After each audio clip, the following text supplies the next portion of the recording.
15 minute نبی علیہ الصلاۃ والسلام کی شان مبارک یا ذکر مبارک سننے کے لیے نہیں نکال سکتا نا،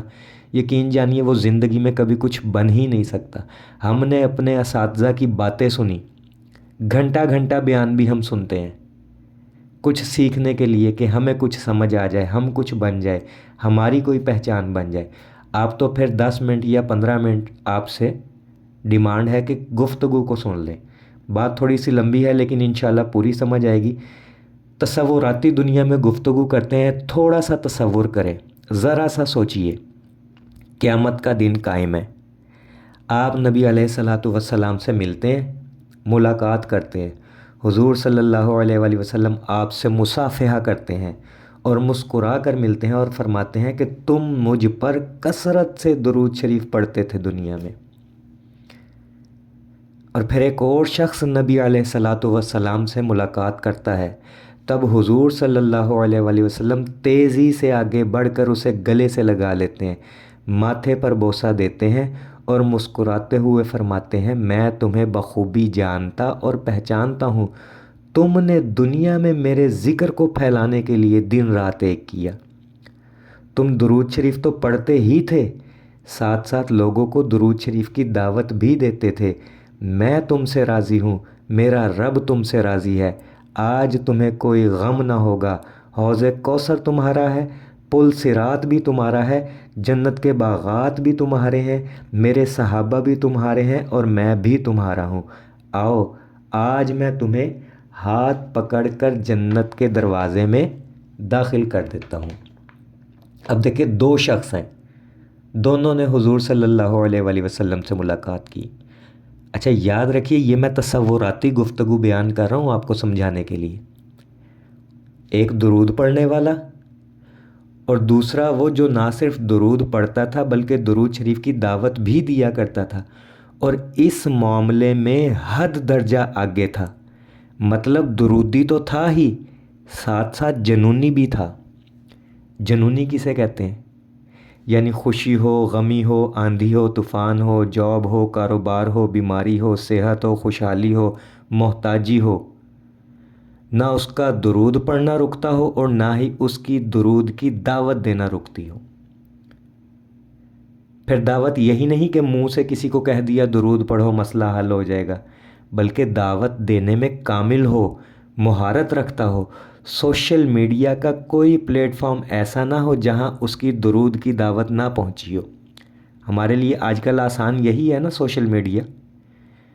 آپ دنیا کے کسی کونے میں بیٹھ کر میری گفتگو سن رہے ہیں، دیکھیں کتنی آسانی والی بات ہے، درود کی آواز آپ تک پہنچ رہی ہے، یعنی سوشل میڈیا نے اس کام کو آسان بنا دیا۔ دنیا اس کے درود کے کام کو جانتی ہو، یہ ہے اصل سامان نبی علیہ الصلاۃ والسلام سے ملاقات کے دن کا۔ آپ کے اس سامان سے نبی علیہ الصلاۃ والسلام کو زیادہ خوشی ہوگی، آپ کے اس سامان سے قیامت والے دن آپ کو جو جو انعامات ملیں گے وہ کل کائنات دیکھے گی اور رشک کرے گی، لہٰذا جتنا سامان اکٹھا کر سکتے ہو کر لو، وقت مختصر ہے، زندگی مختصر ہے، سفر آخرت بہت طویل ہے، آج کی محنت آپ کے کل کا سکون ہے، اور تف ہے اس بندے پر جو 24 گھنٹوں میں سے کچھ وقت، میں یہ بھی نہیں کہتا کچھ گھنٹے، کچھ وقت نکال کر نبی کریم صلی اللہ علیہ وآلہ وسلم کے ذکر مبارک پہ محنت نہ کر سکے۔ درود تو پڑھ رہے ہیں لیکن محنت کون کرے گا؟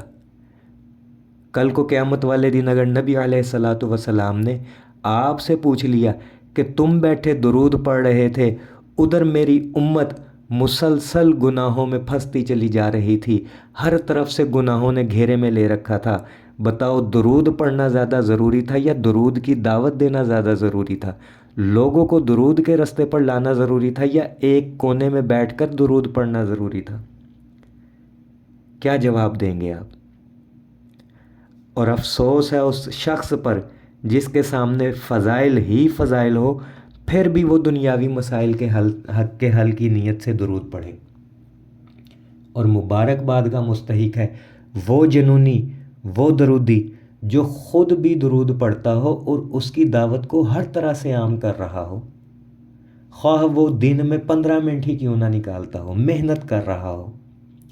اللہ تعالیٰ ایسے شخص کو ہماری طرف سے بہتر جزا دے، ایسا شخص ہمارے سروں کا تاج ہے۔ میرے عزیزو، نبی کریم صلی اللہ علیہ وآلہ وسلم سے بروز قیامت ملاقات کے لیے زیادہ سے زیادہ سامان اکٹھا کرتے جائیں۔ دنیا میں بھی سکون و خوشی، قبر و آخرت میں بھی راحت ہی راحت۔ دعا گوں کہ اللہ پاک ہم سب کو کثرت سے درود شریف پڑھنے، پڑھوانے، لکھنے، لکھوانے اور اس کی اشاعت و تبلیغ کرنے والا بنائے۔ اللہم صلی علی محمد و آل محمد۔ السلام علیکم۔